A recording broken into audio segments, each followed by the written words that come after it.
الحمدللہ والصلاة والسلام علی رسول اللہ وعلی جمیع من قام بإحیاء سنت رسول اللہ اما بعد۔ محترم حاضرین اور معزز سامعین و ناظرین، میں نے اس سے پہلے بتایا تھا کہ اب ہم نے جو سلسلہ شروع کیا ہے اس کا نام اخطاء العین ہے۔ پورا نام اگر کہیں تو یوں کہہ سکتے ہیں اخطاء العین فیما یجب التنزہ عنہ لکل صاحب علم و زین۔ آج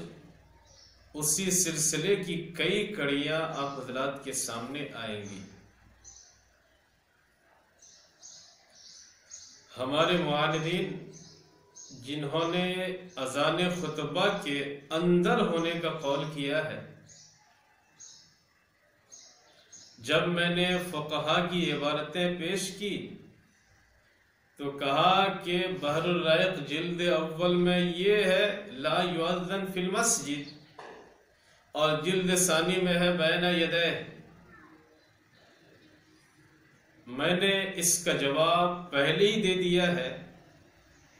کہ بین یدیہ کے لیے مسجد کے اندر ہونا ضروری نہیں، جب مسجد کے دروازے پر بھی ہوگا پھر بھی بین یدیہ ہے، اور مسجد کا جو دروازہ ہے وہ موضع الصلاۃ نہیں، اس حساب سے خارج مسجد ہے۔ لہذا جب دروازے پر اذان دی جائے گی تو لا یؤذن فی المسجد بھی ہے اور بین یدیہ بھی ہے، یہی فقہ حنفی ہے۔ لیکن جن کی سمجھ میں آتا ہی نہیں ان کے تعلق سے زیادہ بولنا بھی بیکار اور لغو معلوم ہوتا ہے۔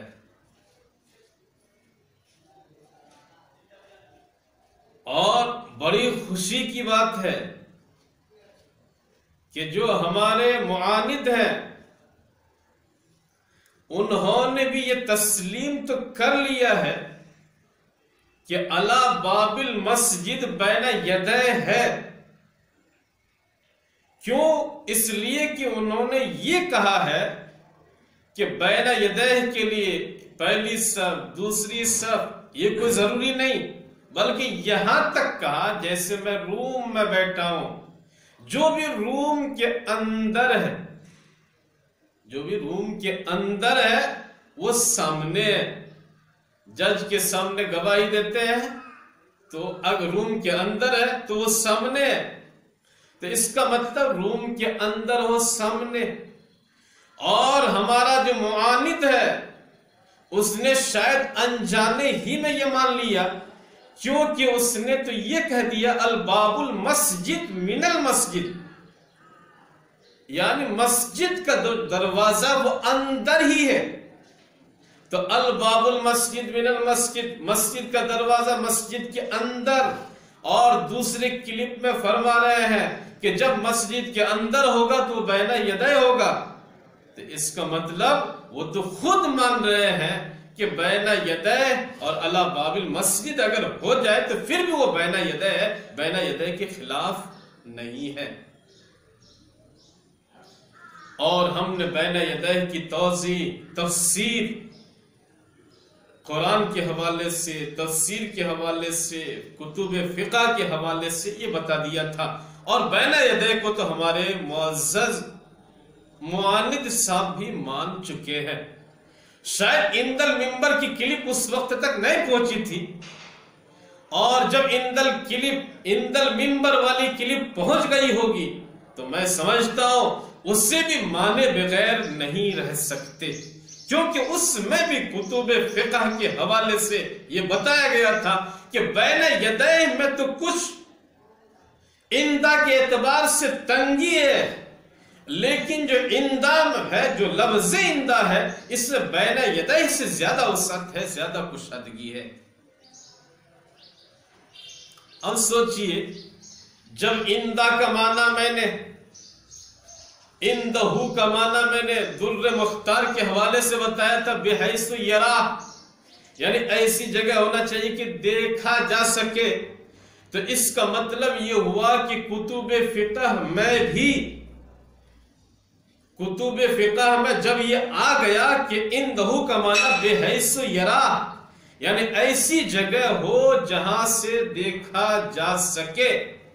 ایسی جگہ ہو جہاں سے دیکھا جا سکے، جب کتب فقہ میں موجود ہے،